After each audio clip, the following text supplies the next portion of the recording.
How's it going, everybody? This is Rusty here at FCP Aero, and today I'm going to show you how to do tie rods on our G01 X3 M40i.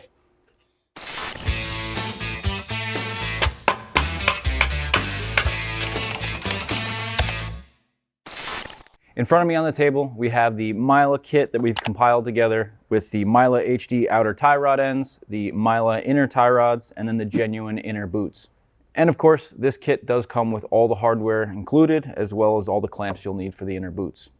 Now, there's typically not a specific service interval. Our vehicle has about 80,000 miles on it. Looks like it has the original tie rods. They're not loose, none of the boots are broken apart, and the bellows do look pretty good. So we are going to go over the full replacement of that. However, some things to look out for.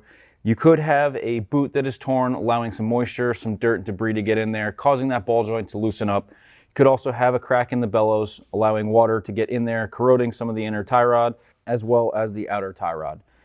And one more thing to consider, if you've ever gone in to get your vehicle aligned, maybe have 70, 80,000 miles on your vehicle like ours here, and the alignment shop tells you you're not able to adjust your alignment because your tie rods are seized. So something to consider, you may even want to crack your tie rods loose to see how seized they are, if they are at all, before going to get your vehicle aligned. When we put these together, we are going to put a little bit of anti-seize in there to make sure that these are able to be adjusted for hopefully the life of the vehicle.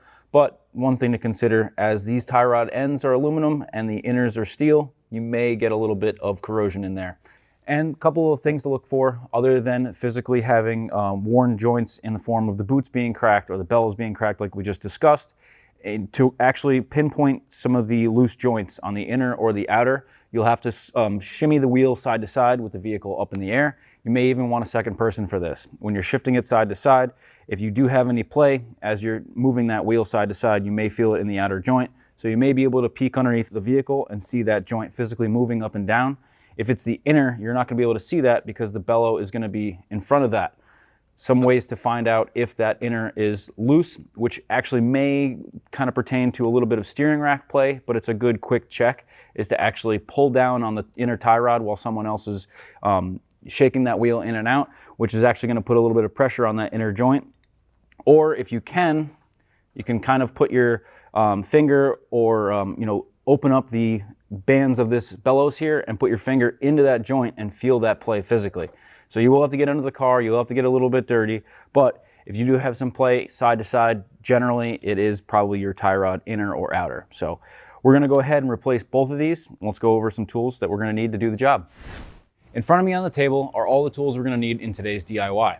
Starters, we're going to need an impact gun or at least a 17mm with a breaker bar to get the wheels off. I also have a small impact driver with a magnetic 8mm for the belly pan screws, a 1/2-inch torque wrench along with a 3/8 torque wrench. You see here I have a very large 1 1/2-inch wrench. You could also additionally use an inner tie rod tool with the 1 1/2-inch adapter. Definitely would be handy to have a couple of flashlights, a hammer, a long screwdriver or pry bar. I have a wheel hanger here. A couple of pliers you'll notice are some specialty pliers. One is for reinstalling the spring clamps on the inner section of the tie rods, and another is to make it a little bit easier removing the spring clamp on the outer section of the tie rod bellows. A couple of wrenches on the front of the table here is a 24mm, a 21mm, and a 13mm, which are not absolutely necessary. However, the 24 will be good for counter holding the outer tie rod, and the 21mm may be necessary if you don't have an impact gun for the outer tie rod end nuts. And then the 13mm, if you'd like to fine tune your adjustment for your inner tie rod, you'll need that as well. A couple of sockets, not many. We do have a universal joint, as the outer tie rod end nut is a little bit tricky to get to, so you may want a little bit of a universal joint. To accompany that is a deep 21mm 1/2-inch socket.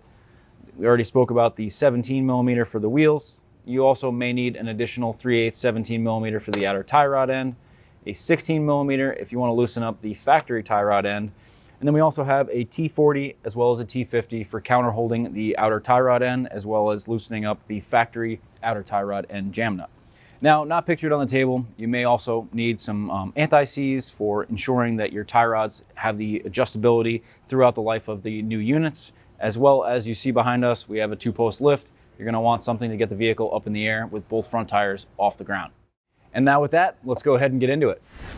First step, we're obviously going to have to remove the wheel. So if you do have a wheel lock key, we're going to go ahead and get that out of the trunk, get the wheel off with the 17mm and an impact gun. All right, and now that we have the wheel off, we can see the tie rod inner and outer here. However, the clamps for the inner tie rod are a little bit further recessed, so we will have to go ahead and take off this shielding behind the strut here, which you may see is a new built-in unit, which we have another DIY on that as well, if you'd like to check that one out. So with an 8mm and a small impact gun, we're gonna go ahead and take off these inner fender liner screws. You do have to manipulate this a little bit to get this kind of up and around the tie rod and axle, but once you do, put that off to the side. With that, we are gonna just show you a small step that you can take if you were gonna actually do the inner or the outer tie rods. If you're doing the full assembly, this is not absolutely necessary, although it will make the disassembly a little bit easier. So if you haven't already, definitely consider some penetrating oil or some sort of penetrant to get in between those threads if you're doing one or the other. If you're doing both because they're seized, again, this step is erroneous. However, there is a adjustment nut right here, or a bolt rather, which has a T50 inside of it. So you can either use that or a 16mm on the outside to loosen this up. And we just want to give that a brief couple turns to open up that jaw. And then you should be able to turn the inner joint here. We just want to make sure that this is able to be spun before taking this apart. If you were to try to disassemble this after taking off the outer tie rod end, it may be a little bit more difficult. So we just want to make sure these move before taking them apart so that we can get them apart much more easily on the bench. So the inner tie rod does have a provision right here where it's fluted to fit a 13mm wrench. And again, we just want to make sure that it does spin, which you can see there. So I am going to move it back to the position it was at. And I probably should have made a mark on that before making an adjustment. However, I brought it right back to its resting position. We know that the tie rods do spin in and out freely, so we're not too worried about that later on. Again, if you were replacing just the outer or the inner, you'd want to make sure to be able to do this so that you can actually separate them. Otherwise, you would probably want to replace both sections. So now I'm going to just start to dissect the inner boot here and start to pull that away and loosen that up on the inside. All right, now using a pair of pliers, we're gonna get this spring clamp loosened up and just place it on the inner tie rod here. Give this a little twist, make sure that's free of movement. Now we have a one-time use clamp on the inside here that's kind of accessible from underneath, which we can just get a long screwdriver in there, break that clamp away. That way we can get that inner boot from freely moving. Now with a decently long flathead screwdriver, we're just gonna break away this clamp. Careful not to dig into the aluminum steering rack. Just break away this outside clamp. Just get into that opening, kind of getting under the ears. And as you can see, spring clamp is loosened up. So again, you just want to kind of get underneath the corner of these ears and bend that backwards, opening up that clamp. Now we can pull on the boot, get the inner a little bit further out. You really want to take a second here, look around the inside of this area. If you had any cracks in your bellow or a spring clamp that was maybe missing, make sure you have no water ingress, there's no fluid leaking out of the rack, and there's no abnormalities. You don't want to see any corrosion in here, you don't want to see any fluid, just some grease as you see there. This is a good condition inside of that rack. You can see we still have some grease left in here. If you were having a condition where you may have had a cracked boot and there was water getting in there, you may see some rust in this area. It may be a lot more worn looking than what you see here. So this is a good condition tie rod. Yours hopefully is going to look a little bit worse than this, which is why you're replacing it. So now that we got that apart, we'll go ahead and work on the outer tie rod end. Now to give ourselves a little bit more room to get to the outer, as well as when we're going to release that inner tie rod, we're going to just turn the wheel briefly. Something to consider if you have the vehicle only up on one side of the car. You're going to want to have both front tires up so you can spin the steering rack in and out. So the factory outer tie rod end does have a 21mm on the end, and there's also a provision to counterhold that. If you need that, you will have to counterhold that with a Torx and then spin this 21 off manually. We're going to try to get it off with an impact gun, and we've actually had this off recently. So I don't think this is going to give us too much of a hard time.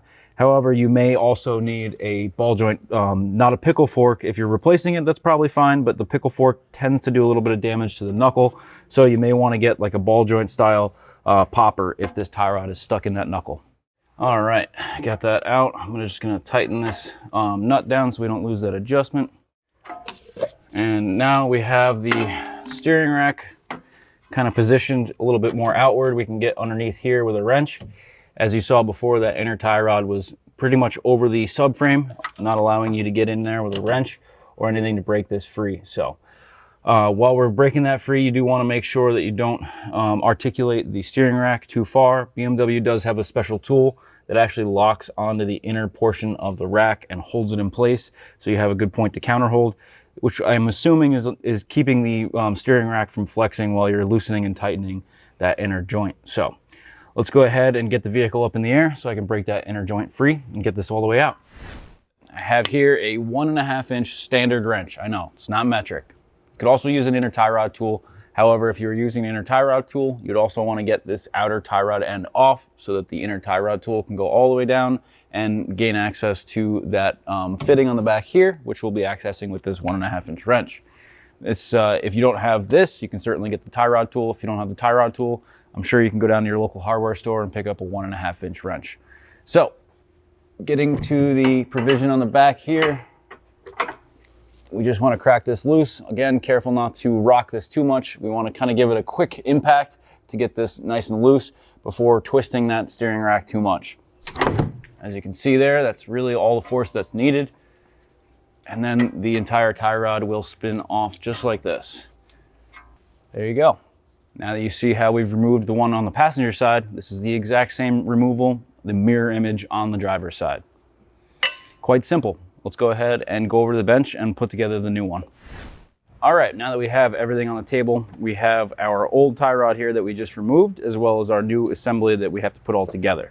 So we did make sure that these do move and they are adjustable. So if you were going to go ahead and swap either the end or the inner, this would be valuable information as well, because you would still want to make a measurement to make the alignment as easy as possible, making sure that you're not too far out of adjustment when traveling to your alignment shop. So with a tape measure, or simply just make a mark, or even counting the threads, we can get a pretty close measurement. So I'm going to go off of the end of the tie rod to the beginning of where the provision for the inner tie rod boot sits. So taking a measurement from the end of the outer tie rod to right about here, I've got roughly 85 millimeters, give or take half of a millimeter. We'll go with about 85. So again, that's for our particular vehicle. Don't use this measurement for you, but take a measurement so that you know exactly where to set up your new tie rod end on your inner, just giving yourself less adjustment when the time comes for the alignment, and also hopefully keeping the steering wheel straight on your way there. So take your inner tie rod, and the jam nut will be on there. Should be easily able to come off. We're gonna get that all the way out, set that off to the side, get your inner boot and slide that over. You may even want to put a little bit of grease here, making it easier to slide this down. As you'll see, I'm going to need a lot of force to push this through, getting it over the threads. And then we're going to drop it past the provision. We'll get that back on there later. All right. Now, before you put your jam nut or your outer tie rod on, put your clamp on, then put anti-seize on, because again, it's going to be everywhere. Jam nut's not totally necessary. Comes in the kit, why not use it? At least we have some anti-seize in place now, so I know pretty much where we were, or close to it. Right about there. All right, now we're cooking with gas. We got all the parts we need. So we're gonna get this close to that 85 millimeters.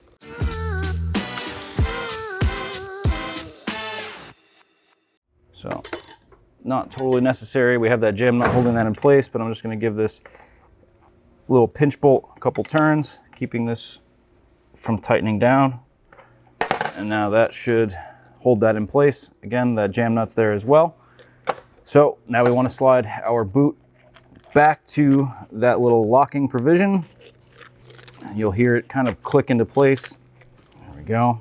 However, once you're in that final position, you're going to want this here, but in order to get as much room in the inner joint as we can, we are going to slide that actually as far out as we can past the 13 millimeter.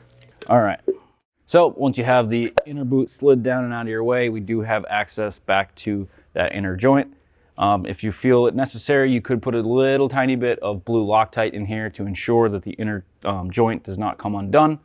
The torque spec on this is about 110 Newton meters. As you saw, we used a wrench to tighten or loosen that up. If we were using the tie rod tool, you could certainly use that to lock that down. However, I'm just going to use my calibrated elbow and get it about as tight as it was earlier. So let's go ahead and put this back in the car.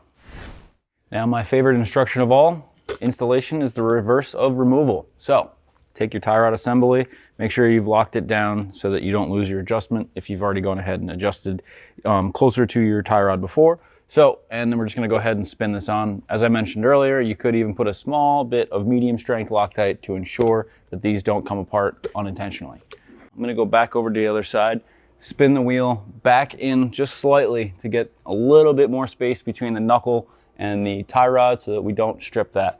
The new joint is a little bit hard to articulate. I guess we could certainly try to put the wrench on here with a little bit of leverage and give ourselves a little bit of angle there. Wasn't able to do that by hand, but with a little leverage.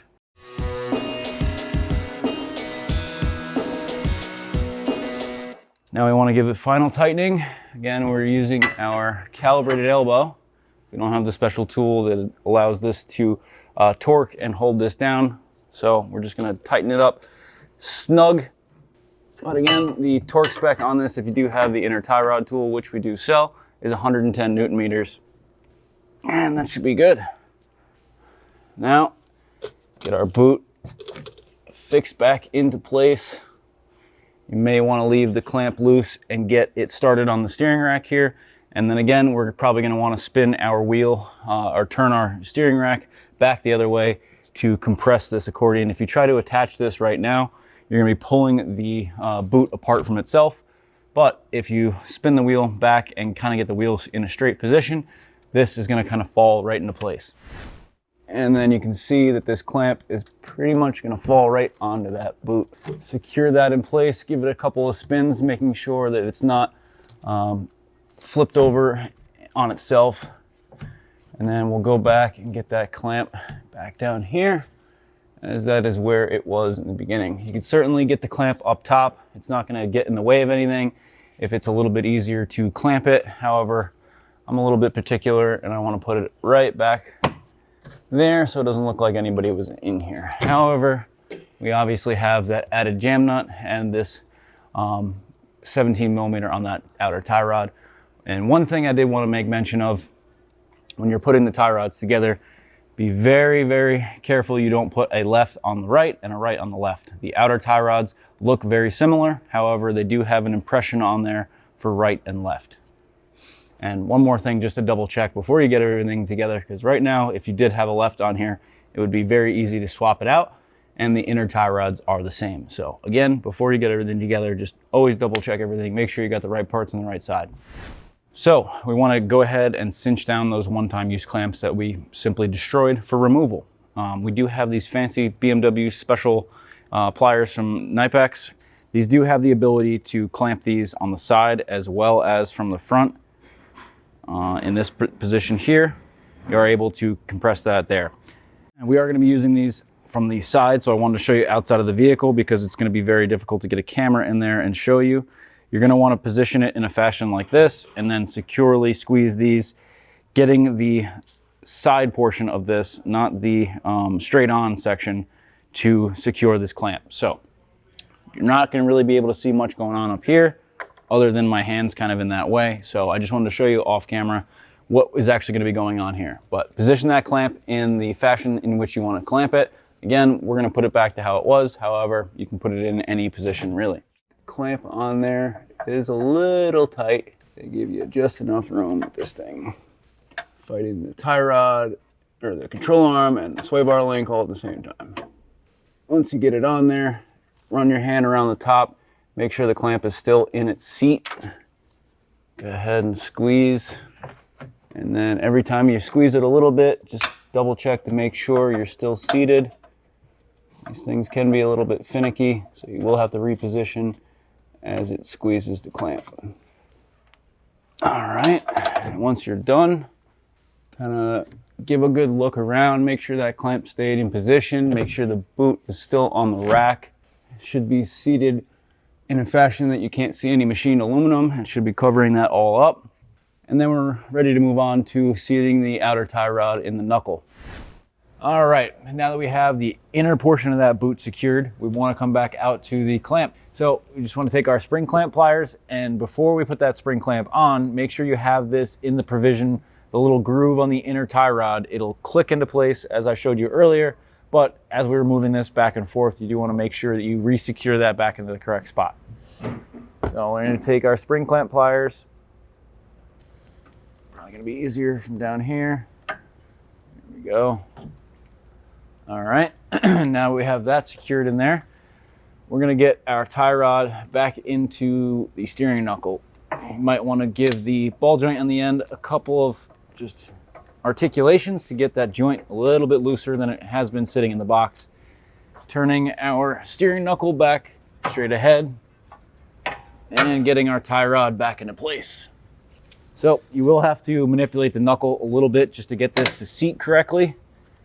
And it'll be a little bit of back and forth motion until you get that tie rod to sit perfectly in that bore for the knuckle. There we go. And now we've got that almost all the way seated.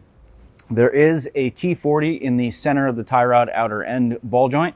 You can use that to counter hold the tie rod to get that nut started by using T40 on the top and then using a 21 wrench to get that started. We're going to use our impact gun to get that started, and then we're going to go back and torque that to 165 Newton meters. All right. As you saw, I was hitting the impact gun a couple times and the ball joint was spinning. So you may need to kind of burp the impact gun a couple times to get that nut to get started. Otherwise, holding it with the T40 and then using a 21 may take you a little bit longer, but it'll make sure that you don't do any abnormal wear to that outer joint. The jam nut on the outer tie rod end is also going to be a 32 Newton meter. And then we're just going to snug up this jam nut once we get that torque to 32. There is no torque spec for this jam nut because it's not a traditional fastener. As I said earlier, you can omit this, you can leave it out, but it'll give us a little bit of added security, making sure that tie rod doesn't move on us. So I'm going to torque the jam nut on the outer tie rod first, and then I'm going to bring the vehicle back down and torque that 21 millimeter after that. The Mila tie rod end versus the factory end does have a slightly different fastener, although we're going to use the same torque spec. If you recall from the beginning, we did have a Torx bit or a 16 millimeter we could use to remove that one. This one only has a provision for a 17 millimeter. So torquing this to 32 Newton meters. All right, and then we're just going to take a wrench and lightly tighten up that jam nut. This is going to be adjusted later on when you get the vehicle aligned afterwards, so there's no reason to go really, really tight on this stuff. But we did put a little bit of anti-seize in there, so it'll make that adjustment a lot easier when you take it over to the alignment shop. So I'm going to grab a wrench and just tighten this jam nut up just slightly. So I'm going to use a 22 to tighten that up, and if you'll notice, the outer tie rod does have a provision here for a 24 millimeter wrench to counter hold if you should see it fit. And we can just, again, nothing crazy. I did maybe a 1/16 of a turn on that just to snug it up. It's not necessary. All right, now we're almost there. I'm going to bring the vehicle back down so I can gain access to the tie rod end nut here. And once I get it back down to chest height on the driver's side, I'm going to turn that tie rod all the way out like we did when we had the inner tie rod getting removed, just to give us a little bit more room back here to swing a torque wrench. All right, we now are working on the passenger side, have the steering wheel turned all the way to the passenger side, putting that outer tie rod end in a little bit more accessible location. Torquing this down on a 21 millimeter nut to 165 Newton meters. There we go. All right. Right before you put the wheel back on, we do need to finalize it with this. And just like when we took it off, you are going to want to hook this around the back over the axle as well as the inner tie rod. Then we're going to swing the knuckle back straight and get ready to put our wheel on.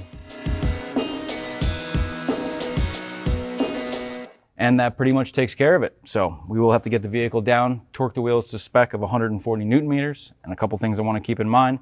Even if you did your measurements, the vehicle will still need to have an alignment. The steering wheel is probably going to be off, so keep that in mind as you're going out for your test drive.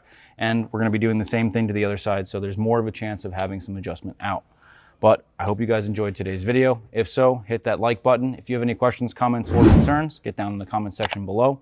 And don't forget to subscribe because we'll have plenty more videos on this vehicle and many others like it. So I hope you guys enjoyed today's video. Thank you so much for watching. We'll catch you on the next one.